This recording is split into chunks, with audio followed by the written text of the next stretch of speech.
বুঝছো, গাজীপুরের চান্দনা চৌরাস্তার একটি মুদির মার্কেটে কিন্তু আজ সকালে ভয়াবহ অগ্নিকাণ্ডের ঘটনা ঘটেছে।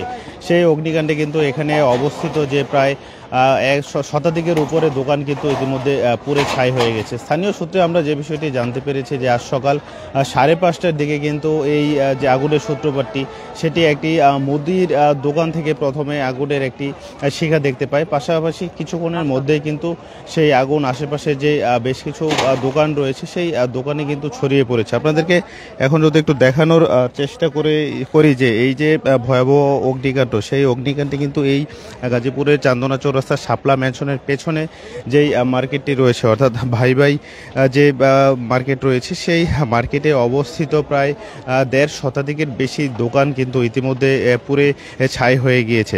স্থানীয় সূত্রে যে বিষয়টি জানানো হয়েছে, প্রথমে একটি দোকান থেকে কিন্তু এই আগুনের সূত্রপাত ঘটে এবং ঠিক তাৎক্ষণিকভাবেই কিন্তু আগুনটি আশেপাশের অন্যান্য দোকানে ছড়িয়ে পড়ে। স্থানীয়রা প্রথমে আগুন নেভানোর চেষ্টা করে, তবে আগুনের যে তীব্রতা সেটি বাড়ার কারণে কিন্তু আসলে তারা স্থানীয়ভাবে আগুন নিয়ন্ত্রণ করতে পারেনি। তাৎক্ষণিকভাবে কিন্তু তারা ফায়ার সার্ভিসে খবর দেয়। প্রথমে ফায়ার সার্ভিসের 2টি ইউনিট কিন্তু এখানে এসে আগুন নেভানোর জন্য কাজ শুরু করে, তবে একে একে কিন্তু ফায়ার সার্ভিসের 5টি ইউনিট প্রায় 2 ঘন্টা সময় লাগে এই যে ভয়াবহ আগুন রয়েছে সেটি নিয়ন্ত্রণে নিয়ে আসার জন্য। আপনাদেরকে এখন দেখানোর চেষ্টা করছি যে এই যে আগুনে পুড়ে যেই দোকানগুলো ক্ষতিগ্রস্ত হয়েছে, অর্থাৎ দোকানের যারা মালিক রয়েছে তারা কিন্তু এই যে পুড়ে যাওয়া জিনিসগুলো থেকে কিন্তু যে জিনিসগুলো বাঁচানো যায় সেগুলো তারা নেয়ার চেষ্টা করছে। অর্থাৎ যেহেতু এটি একটি ব্যবসায়ী মার্কেট, সেক্ষেত্রে কিন্তু এখানে প্রচুর পরিমাণ ব্যবসায়ী রয়েছে এবং যেহেতু একটি পাইকারি মার্কেট, সেক্ষেত্রে যে গুদামের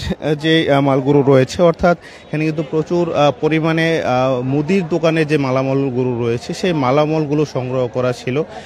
ঠিক আগুনে কিন্তু সমস্ত যে মালামালগুলো রয়েছে সেগুলো কিন্তু পুড়ে গিয়েছে। ইতিমধ্যে কিন্তু ফায়ার সার্ভিসের যারা রয়েছে তারা আগুনের যে সূত্রপাত এবং আগুনের যে ক্ষয়ক্ষতির পরিমাণ সেটি কিন্তু তারা এক ধরনের গণনার চেষ্টা করছে, অর্থাৎ প্রতিটি দোকানের সাথে কথা বলে কি পরিমাণ মাল ছিল, অর্থাৎ আগুনে যেই ক্ষতিগুলো হয়েছে, অর্থাৎ ক্ষতিগ্রস্তের যেই সঠিক সংখ্যা সেটি তারা সেটি তারা তাৎক্ষণিকভাবে এই যে দোকানের যারা মালিক রয়েছে তাদের কাছ থেকে জানার চেষ্টা করছে। তবে আগুনের যে ভয়াবহতা সেটি আমাদেরকে স্থানীয়রা জানিয়েছে যে মুহূর্তের মধ্যে কিন্তু আগুনটি ছড়িয়ে পড়ে এবং এখানে বেশ কয়েকটি ফুচকার দোকান ছিল। সেই ফুচকার দোকানে যে গ্যাসের যে বোতল রয়েছে সেই বোতল বিস্ফোরণের কারণেই কিন্তু আগুনটি তাৎক্ষণিকভাবে ছড়িয়ে পড়ে এবং পাশাপাশি বৈদ্যুতিক যে তার রয়েছে সেই তারের মাধ্যমে কিন্তু আশেপাশের অন্যান্য যে দোকানগুলো রয়েছে সেগুলোতে আগুনটি মুহূর্তের মধ্যে কিন্তু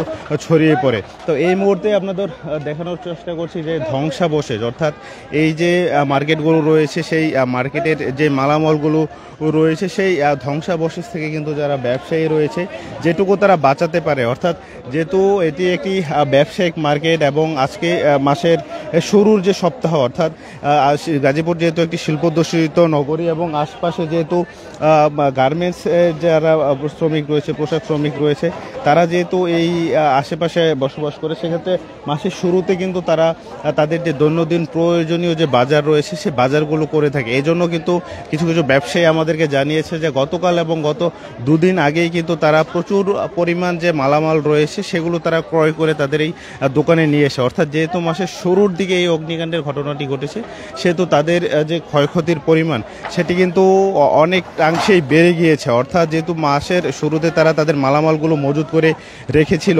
সেক্ষেত্রে কিন্তু তাদের ক্ষতির পরিমাণটা বেড়ে গিয়েছে। আপনাদেরকে দেখানোর চেষ্টা করছি যে যেহেতু মুদির দোকান বলা হচ্ছে, সেক্ষেত্রে মুদির দোকানে যে সমস্ত মালামাল থাকে সে সমস্ত মালামালগুলোই কিন্তু এখানে সংগ্রহ করা ছিল এবং আশেপাশে কিন্তু যে পাশাপাশি কিন্তু বেশ কিছু কাঁচা বাজারের দোকান ছিল সেগুলোর সংস্পর্শে, অর্থাৎ এই যে মুদি মার্কেট তার পাশেই যে কিছু কাঁচা বাজার ছিল তাদের কিছু অংশ পড়ে গিয়েছে, তবে বাকি যে এই অর্থ পাশেই কিন্তু চৌরাস্তার সব থেকে বড় যে মার্কেট অর্থাৎ শাপলা মেনশন সেটির ঠিক পেছনেই কিন্তু এই ঘটনা। তবে স্থানীয় এবং ফায়ার সার্ভিসের সহযোগিতায় কিন্তু সেই বড় যে মার্কেট রয়েছে সেই মার্কেটের কোনো ক্ষয়ক্ষতি হয়নি। পাশাপাশি এই যে ঘটনা সেই ঘটনায় কিন্তু আমরা কোনো আহত এবং নিহতের বিষয়টি আমরা এখনও পাইনি এবং অর্থাৎ কোনো হতাহতের ঘটনা ঘটেনি। তবে ক্ষতির পরিমাণ যেটি বলা চলে যে প্রায় কিন্তু শতাধিক অর্থাৎ 100 কোটি টাকার মতো কিন্তু ক্ষতি হয়েছে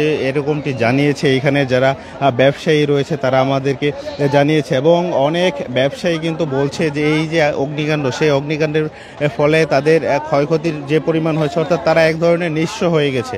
অর্থাৎ এই ব্যবসার মধ্যেই কিন্তু তারা তাদের জীবিকা নির্বাহ করতো। তবে সেই অগ্নিকাণ্ডের ফলে কিন্তু তাদের যে একমাত্র সম্বল অর্থাৎ এই যে ব্যবসা সেটি কিন্তু একেবারে শেষ হয়ে গিয়েছে। আপনাদেরকে একটু দেখানোর চেষ্টা করছি যে এটি একটি পেঁয়াজ আলু এবং রসুনের গোডাউন। সেই ক্ষেত্রে কিন্তু যে বিপুল পরিমাণ পেঁয়াজ সেটি কিন্তু মজুত করে রাখা হয়েছিল এবং আপনারা দেখছেন যে এই যে পেঁয়াজ আলু রসুনগুলো রয়েছে সেগুলো কিন্তু একেবারে পুড়ে ছাই হয়ে গিয়েছে। অর্থাৎ এই যে বলা চলে যে এই মার্কেটটি এখন কিন্তু অনেকটা ধ্বংসস্তূপে পরিণত হয়েছে এবং ঘটনার পর থেকে কিন্তু সাধারণ মানুষজন যারা রয়েছে তারা কিন্তু এখানে ভিড় করছে। তবে ফায়ার সার্ভিসের পক্ষ থেকে ফায়ার সার্ভিস এবং ভলেন্টিয়ারদের পক্ষ থেকে কিন্তু সাধারণ মানুষ যারা রয়েছে তাদেরকে সরিয়ে দেওয়ার চেষ্টা করা হচ্ছে।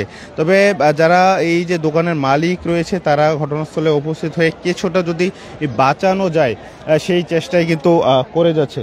তো এখন পর্যন্ত বলা চলে এই যে ভয়াবহ অগ্নিকাণ্ড সেই অগ্নিকাণ্ডে কিন্তু ব্যাপক পরিমাণ যারা ব্যবসায়ী রয়েছে ব্যবসায়ীদের কিন্তু ব্যাপক পরিমাণ ক্ষয়ক্ষতি হয়েছে এবং ফায়ার সার্ভিসের যারা রয়েছে তারা কিন্তু তাদের দোকানের যেই মালামালগুলো রয়েছে সেটি সম্পর্কে যারা মালিক রয়েছে তাদের মাধ্যমে কিন্তু জানার চেষ্টা করছে এবং খুব ফায়ার সার্ভিস কিন্তু আমাদের এখনো পর্যন্ত ক্ষয়ক্ষতির পরিমাণটি জানাতে পারেনি এবং তারা এই বিষয়গুলো নিয়ে কিন্তু তদন্ত করছে। তদন্ত শেষে কিন্তু কি পরিমাণ ক্ষয়ক্ষতি হয়েছে সেই বিষয়টি আমাদেরকে জানাবে। তবে সবশেষ যে বিষয়টি বলা রাখে এই যে ভয়াবহ অগ্নিকাণ্ড সেটি কিন্তু প্রায় 2 ঘন্টার চেষ্টায় ফায়ার সার্ভিস নিয়ন্ত্রণে আনে। এখন কিন্তু এই মার্কেটটি একদম ধ্বংসাবশেষ অর্থাৎ একদম ধ্বংসস্তূপে পরিণত হয়েছে এবং ব্যবসায়ীরা কিন্তু ব্যাপক পরিমাণ ক্ষতির সম্মুখীন হতে হয়েছে। তো এই ছিল গাজীপুর চান্দনা চৌরাস্তা যে মুদি মার্কেট রয়েছে সেখান থেকে আমার কাছে থাকা সবশেষ তথ্য।